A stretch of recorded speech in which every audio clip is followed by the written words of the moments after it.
on our way to a groundbreaking First Nations project at Nk'Mip Wine Cellars, and we'll catch up with winemakers Randy Picton and Justin Hall. We'll have a look at some of the oldest vines in the Okanagan and some of the most modern winemaking techniques.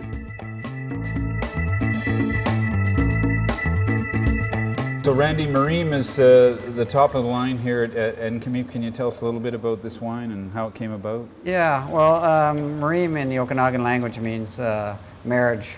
So for us, it's the marriage of the 5 classic red Bordeaux varietals. Right. So, in addition to Cab Sauv and Cab Franc and Merlot, we've also got some Malbec and Petit Verdot in this blend as well. This vineyard out in front of the winery is where a lot of the grapes come from for this wine. Exactly, and it's because we're down south where the heat is, where these varieties thrive.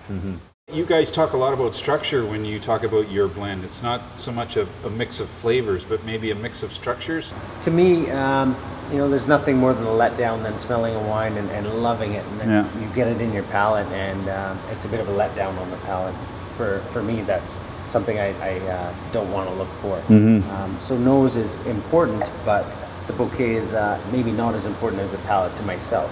So in the vineyard, I noticed that you pay attention to both sides of the row, and you follow that all the way through to the end of the vintage, and sometimes pick maybe you pick the south side before the north, or the north before the south. Exactly. We're generally, because of the row orientation, we're finding that the south sides of the vines are ripening much earlier than the north side. So we'll keep the picking separate on both the Cabernet Sauvignon and the Merlot. And you keep the juice separate. And we keep the through juice the fermentation. Through the fermentation, exactly. And then the blending takes place. It gives us a lot more options when we get to blending. Well, Randy, let's talk about this Chardonnay, Nk'Mip QQ, I guess you guys call it back here. A lot easier to say QQ. Yeah, we met with Sam Baptiste earlier today in Oliver, where the vines are growing now. They're quite old now.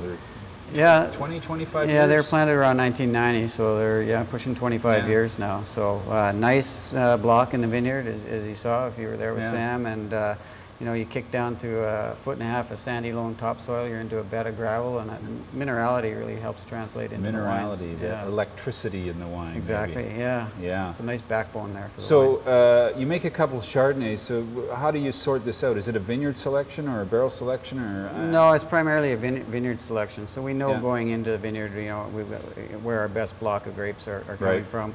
And you know, so that's going to enter into our Nk'Mip series. So those will all be, you know, the juice will go down into French oak barrels, 100% French oak barrels, and we'll inoculate a portion of them, and a portion we'll leave uninoculated. Just let the natural yeast go. Exactly, let the natural yeast take over the fermentation. And with the Winemaker series, we're looking for a more fruit-forward sort of profile. But what we're trying to make sure we achieve is that we don't overwhelm the wine with that oak barrel aromas. So you know, we're looking for a nice creaminess to the palate, but a nice backbone of acidity with a little bit of that minerality running through to the finish, and giving it some length. A little bit of sort of whetstone, and you get some honey and some fruit up front, but delicious, nice complexity. That's a great word for it.